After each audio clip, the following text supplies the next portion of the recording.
Vamos lá. Olha só, pessoas, eu vou para pôr um vídeo, desculpa, para começar o nosso assunto de hoje, certo? Eu vou pôr um vídeo curto, bem pequenininho, de 2 minutinhos, que fala sobre o assunto que a gente vai começar a tratar hoje, certo? Que vai ser o último assunto do nosso ano, que tem a ver sobre, tem relação com a disseminação do pensamento iluminista, né? E de como o pensamento iluminista ele vai contribuir para o nascimento para o nascimento dos Estados-nações, certo?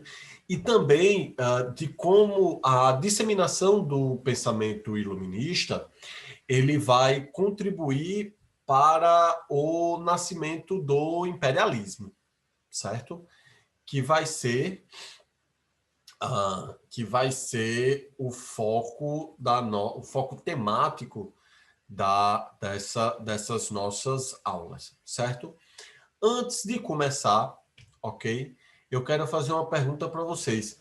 Alguém aqui sabe o que definir, né? O que foi o imperialismo? Alguém já ouviu falar? Alguém lembra?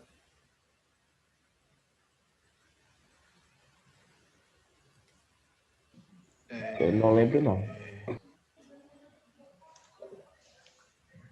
Nada? É tipo quando uma nação que tem mais poder, uma nação mais poderosa, tenta manter influência sobre as mais fracas.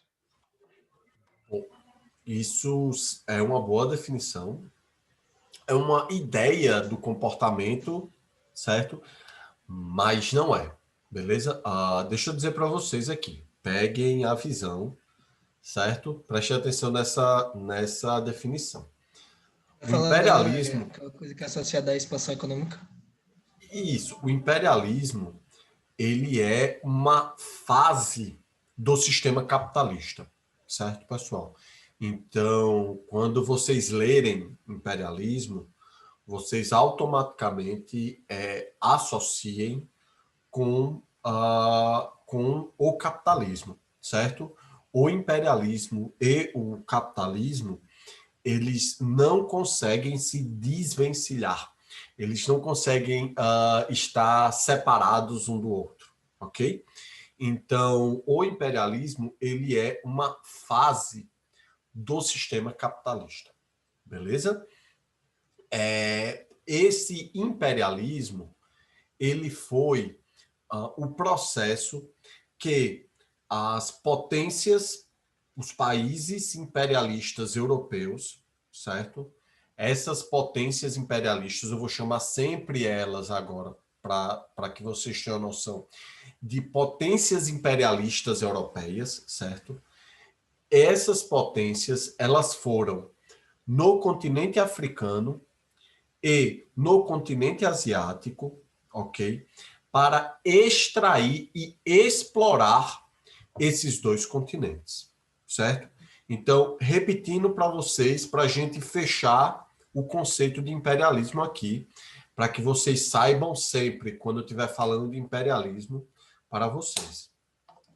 O imperialismo, ele foi uma fase do capitalismo onde as potências imperialistas europeias foram nos continentes asiático e africano, para explorar esses dois continentes. Beleza? Alguém não entendeu? Alguém quer que eu repita? Quer que eu fale? Quer que eu comente esse conceito? É bem tranquilo. Tranquilo para todas as pessoas. Por favor, falem agora comigo. Diga assim, professor, eu não peguei a visão. Eu não saquei, professor. Quero que o senhor repita, quero que o senhor fale de novo. Não ficou claro para mim. Por favor, se você não tiver entendido, diga. Não tem problema. Todo mundo entendeu? O silêncio é conivente, hein? Entendi. Tá bom, tá certo. Então, vamos lá. O imperialismo, pessoal, ele começa a ocorrer no meio do século XIX, certo? Mais ou menos em 1860, 1850, certo? Mais ou menos por essa data. O que é que acontece, certo? Dentro da Europa, para que esses países se transformassem em imperialistas e fossem, nesses dois continentes, saqueá-los, certo? Eu vou ser bem papo reto com vocês aqui, eu não vou suavizar, certo? Nada, absolutamente nada sobre o imperialismo, porque eu já escuto europeu aqui suavizando demais. Os europeus passam pano para as besteiras que eles fizeram aqui, que é como se nunca tivesse ocorrido o imperialismo Coisa aqui para linda. eles. Meu amigo, depois a gente entra, na semana que vem a gente entra nessa seara de discussão. Ver a Alemanha liberando O que eu por causa escutei disso. da galera aqui foi assustador, assim. Eu tenho um grande amigo inglês que ele disse que simplesmente não assistiu aula disso no ensino médio dele lá na Inglaterra. E a Inglaterra foi um dos países que mais mataram e que mais tocaram o terror no imperialismo, assim, sabe? A Inglaterra foi o país que mais lucrou, que mais traficou escravos no período nessa primeira fase do capitalismo, e os caras nem comentam isso, assim, é uma coisa assustadora aqui, o pano que eles passam para eles mesmos. Mas nós não iremos passar o pano, certo? O que é que vai acontecer? A gente tem a primeira fase da Revolução Industrial, que a gente já viu, né? Que a Inglaterra vai ser a pioneira e aquelas coisas.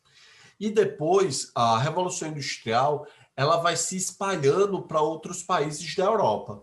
França vai fazer sua Revolução Industrial, a Bélgica vai fazer sua Revolução Industrial, a Holanda vai fazer sua Revolução Industrial, a Alemanha, né, que ainda não era Alemanha, vai fazer sua Revolução Industrial. Então, à medida em que esses países fazem a sua Revolução Industrial, o capitalismo vai se consolidar, né, na Europa, e dentro do sistema capitalista existem duas situações básicas, né, duas necessidades básicas que precisam, de maneira urgente, serem feitas para que o capitalismo se desenvolva enquanto sistema, certo, pessoal? Quais são esses dois fatores? A primeira coisa que se necessita para que o capitalismo se desenvolva é de matéria-prima. Todo mundo concorda comigo? Todo mundo sabe o que é matéria-prima aqui, ou não? Ou quer que eu fale? Tranquilo, né? Deixa eu só dar um exemplo para vocês, então, ver se vocês pegaram a visão. Se eu estou falando de uma fábrica de geladeira, qual vai ser a matéria-prima dessa fábrica de geladeira, pessoal? Materiais usados para fazer uma geladeira. Que, por exemplo, Gelo. não. O gelo é só depois que a gente liga ela na nossa casa. O aço, né?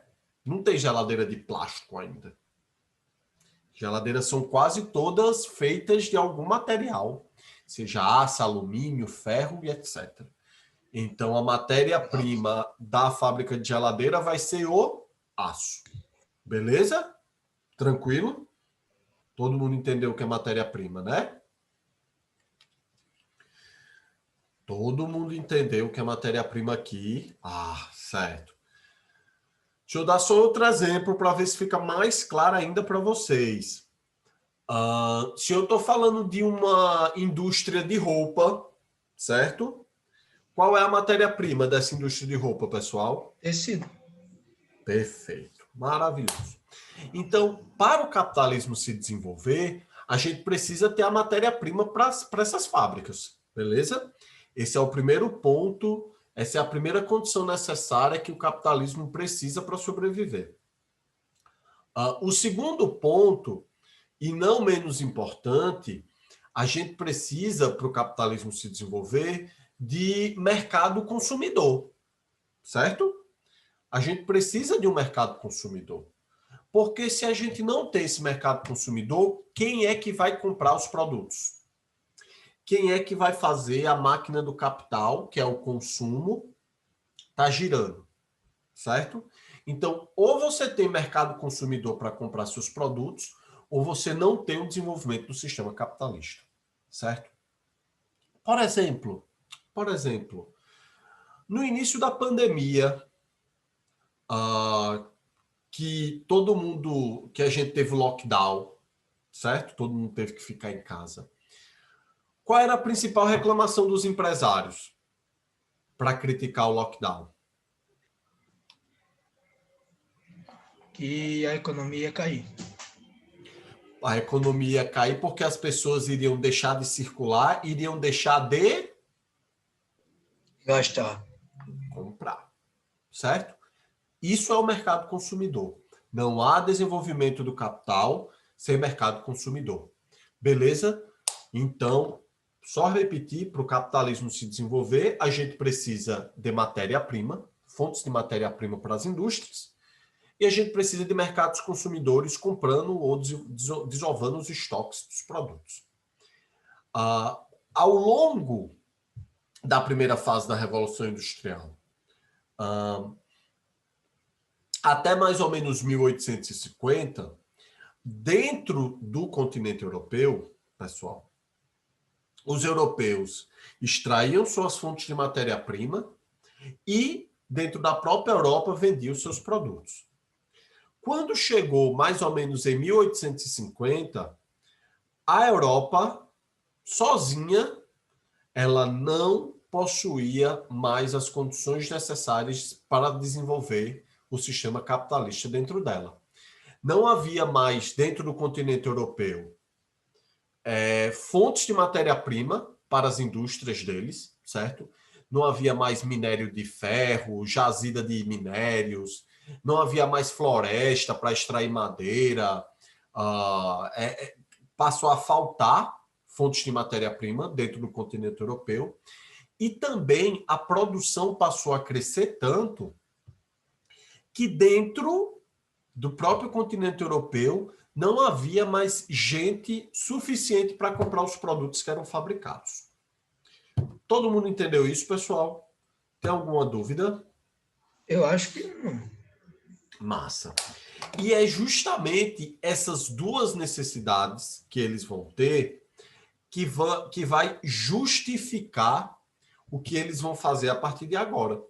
Eles vão pegar os seus impérios, pegar suas forças militares, certo? Vão para o continente africano para explorar todos os recursos naturais e explorar as pessoas do continente africano. E eles vão para a Ásia para explorar, extrair todos os recursos naturais que eles podem da Ásia e também vender seus produtos lá.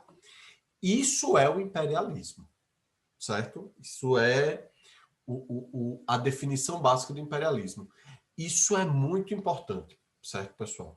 Se você não entendeu, se você tem dúvida, se quiser me perguntar depois no WhatsApp, certo? Se professor, ensine melhor ou me mande um texto sobre para eu ler e aprofundar, me peça, certo?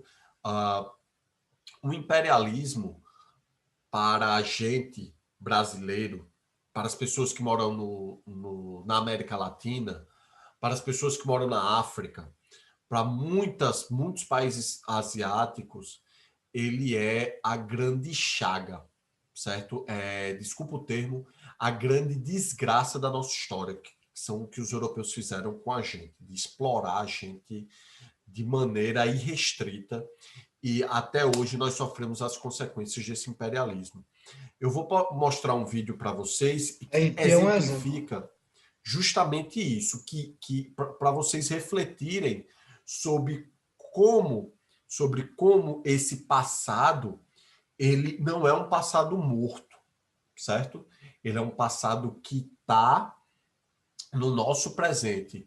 Os mortos estão pegando no nosso pé, pegando na nossa mão e dizendo: eu ainda estou aqui e você não vai se esquecer. Se ligue, o que eu vou... Primeiramente, isso. Estão vendo, né? A estátua, né? Vou dar o play. Peguem a visão.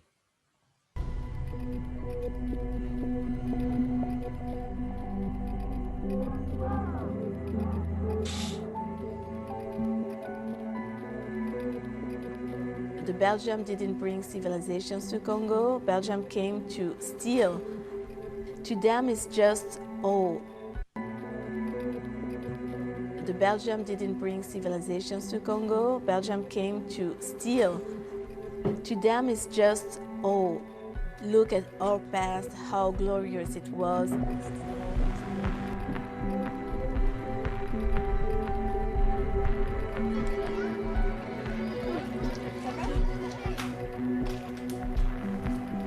En Afrique, nos parents ne voulaient pas qu'on voie la manière qu'ils étaient maltraités. Hein. On nous disait non, non, ne viens pas ici. Et mais moi, j'étais curieuse, j'allais me cacher. Alors j'étais, pourquoi il frappe? Pourquoi il frappe? Alors j'allais demander à mon père, papa, on t'a frappé? Oui, j'ai été punie parce que je n'avais pas assez suffisamment d'argent pour payer mes impôts.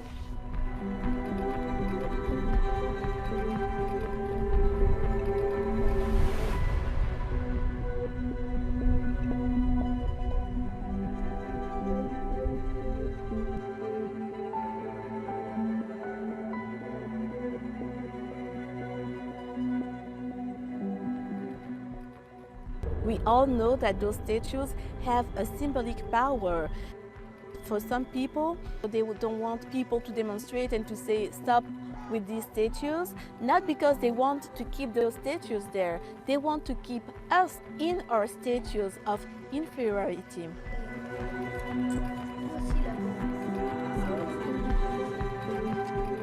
Quand les choses sont transmises de manière orale, en tout cas claire, ça permet aux générations futures de gérer tout ça et de pas devenir victime de situations qui restent dans l'inconscient collectif.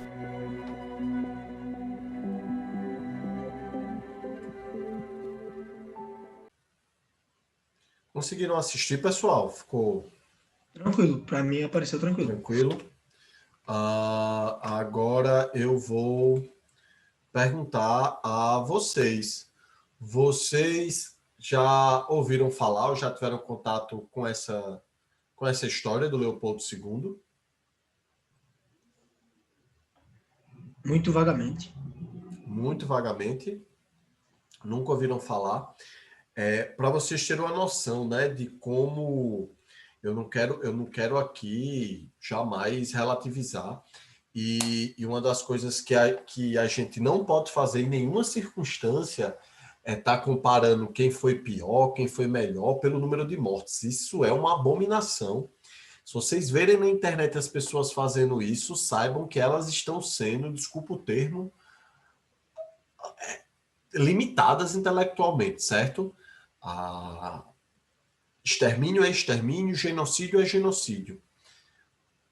Esse rei belga, o Leopoldo II, ele comandou pessoalmente a colônia belga no Congo durante esse período do imperialismo e ele matou, certo? 10 milhões de pessoas no período. Foi mais do que o Hitler fez no Holocausto durante a Segunda Guerra Mundial, certo? E o que ele fez particularmente para o território congolês é um dos grandes crimes humanos que a gente tem notícia. Deixa eu mostrar aqui para vocês o horror que foi a colonização belga, o imperialismo belga no território do Congo, certo? No território africano do Congo hoje. Então, a prática da amputação, isso é o Leopoldo, certo? Que era o cara lá que tem ainda hoje várias e várias estátuas na Bélgica. Além da extração da borracha, a caça de animais de grande porte era muito comum por parte dos europeus. Então, também é culpa deles. Hoje, a gente está passando pela situação ecológica da extinção dos animais de grande porte, certo? Nesse caso dos belgas aí, eles mataram milhares e milhares de elefantes só para ter acesso ao marfim, né? As presas do elefante. E as situações de amputação, porque as pessoas não conseguiam trabalhar, ou porque elas não conseguiam pagar os impostos, ou porque elas se negavam a serem escravizadas e submetidas à exploração dos belgas. Então, elas eram amputadas, braços e mãos, para não conseguirem trabalhar ou exercer algum ofício. Todas as tentativas de resistência eram brutalmente reprimidas, certo? E além de práticas comuns de assassinatos. Então, isso aqui é uma imagem de um congolês vendo os membros da sua filha amputados, certo? Então, as crianças também eram amputadas. Então, é chamado de genocídio belga do Congo, o que o Leopoldo II fez, e é um dos piores genocídios que tem. Então, tem até esse trecho aqui, né, que é o que ainda marca o século XXI, né, que a Bélgica ainda vive nesse estado de negação do seu passado colonial.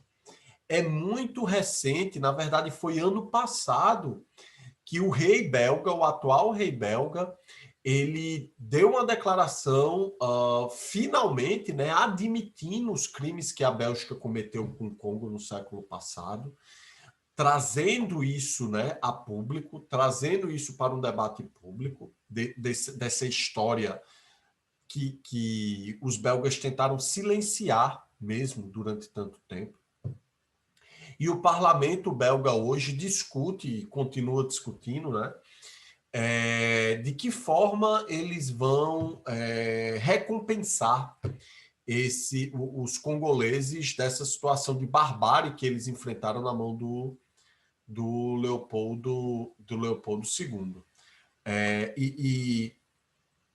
E isso, por isso que eu estou mostrando isso aqui para vocês e eu quero repetir, isso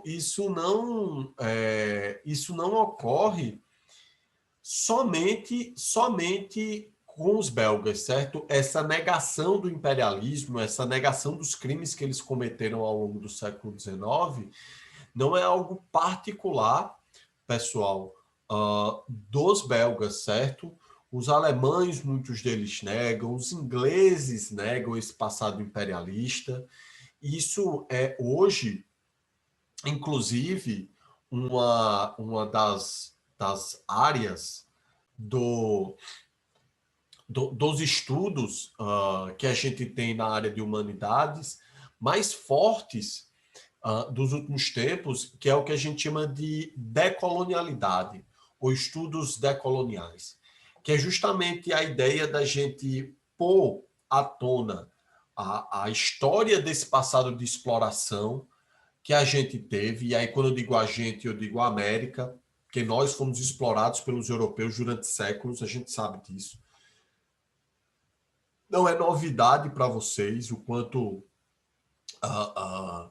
os africanos que foram trazidos para cá foram explorados para cá, eu digo para aí, certo? E depois, o quanto a África continuou sofrendo na mão dos europeus, nesse processo que a gente vai ver agora, certo? Então, essa decolonialidade quer trazer à tona essa exploração que os europeus fizeram, tanto do ponto de vista econômico, quanto do ponto de vista da mentalidade, né? Porque o que a gente mais tem no Brasil é as pessoas achando que a Europa é a melhor coisa do universo, que os Estados Unidos é a melhor coisa do universo, como se eles tivessem se organizado e criado o mundo perfeito, né? E negam e esquecem que a Europa é assim hoje por séculos de exploração dos outros continentes, né? Por séculos de perseguições dos outros continentes. Então, esse assunto agora a gente vai ver justamente como isso foi acontecendo, certo? Vocês podem encontrar também o imperialismo sendo chamado de neocolonialismo, certo? Então, imperialismo e neocolonialismo são sinônimos, pessoal. Significam a mesma coisa. Tudo bem? Beleza?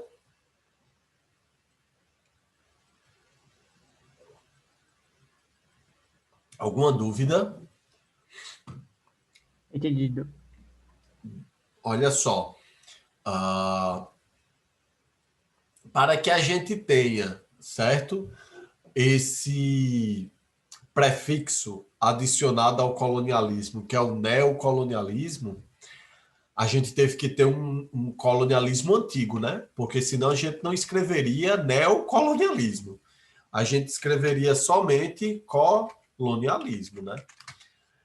Qual foi esse primeiro colonialismo que a gente teve antes do século XIX? Falem para mim.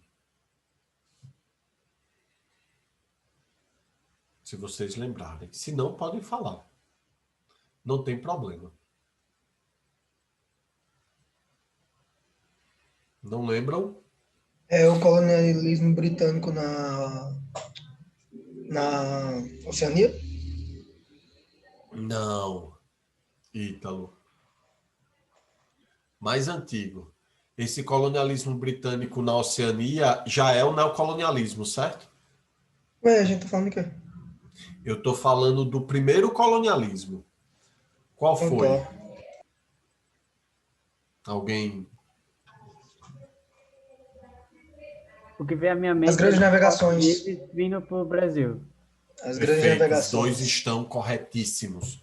O primeiro colonialismo que a gente teve foi justamente o da exploração do território brasileiro, o da exploração da América, certo? O da exploração da Índia também e da África, certo? Então, o primeiro colonialismo foi justamente o que começou nas grandes navegações. Para vocês terem uma noção de como, certo? Não é, pessoal, digamos assim, de como não é, de como não foi do nada que os europeus conseguiram chegar a esse estado atual de desenvolvimento econômico, certo?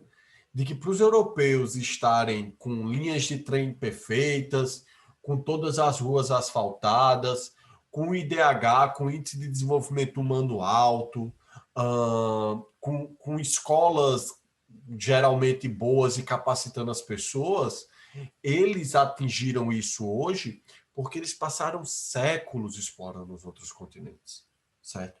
Não é gratuito isso, não é mágico, não é porque eles são melhores do que a gente, não, certo? É porque eles se aproveitaram dessa corrida e exploraram muito, mas muito mesmo. Eles não são melhores do que a gente, eles só são melhores graças a gente. E eles não são melhores, não. Não são. Um continente que nega o seu passado dessa maneira com que eles fazem, eles não podem ser chamados de melhores que a gente, não. Certo? Sob nenhum aspecto. É só relembrar que o início da Revolução Industrial só aconteceu muito graças ao tráfico negreiro que os ingleses fizeram ao longo desses séculos. Os principais portos de tráficos negreiros do mundo, eram o porto de Bristol e o porto de Manchester, na Inglaterra. A criação dos bancos, o nascimento da instituição bancária, era justamente, primeiro, porque os empreendimentos do tráfico negreiro custavam muito caro, certo? Então, um capitalista sozinho não conseguia empreender uma busca dessa, porque custava muito, tinha que juntar. E o lucro também era muito alto. Então, os caras ganhavam tanto dinheiro que eles não tinham como guardar esse dinheiro, e por isso que eles criaram os bancos. Por isso que eles vão criar os bancos. Porque os bancos vão servir para financiar o empreendimento do tráfico negreiro e vai servir também para guardar os lucros desse tráfico negreiro, certo? E muitas famílias britânicas ainda têm muita riqueza em 2020 porque os seus antepassados ganharam muito dinheiro explorando os africanos no continente, traficando escravos e etc. Nunca se esqueçam disso, certo? Peguem essa visão. Não se esqueçam de que o passado está à nossa porta do nosso presente, falando o tempo todo, ok? Então, como eu já tinha falado para vocês, né, as causas do imperialismo vai ser esse. E é nessa segunda fase da Revolução Industrial, que já foi discutido, mas só para relembrar, que a gente começa a ter os monopólios e os trustes, certo? O que é o monopólio? O monopólio, pessoal, é quando uma empresa, um pequeno grupo de empresas, ela passa a controlar uma área do mercado, certo? Então, por exemplo, vamos supor que a Coca-Cola compre a Pepsi, certo? Se a Coca-Cola comprar a Pepsi, ela vai ser a única empresa a praticamente dominar todo o mercado de refrigerantes. Então, ela vai criar o que a gente chama de monopólio. Ela vai monopolizar aquele mercado. Todo mundo entendeu o que é um monopólio, pessoas? Sim. Tranquilo, né? Tranquilo. Então, os monopólios, eles vão ser uma prática comum e corriqueira, certo? Ao longo de toda essa segunda fase da Revolução Industrial, ao longo de todo o imperialismo.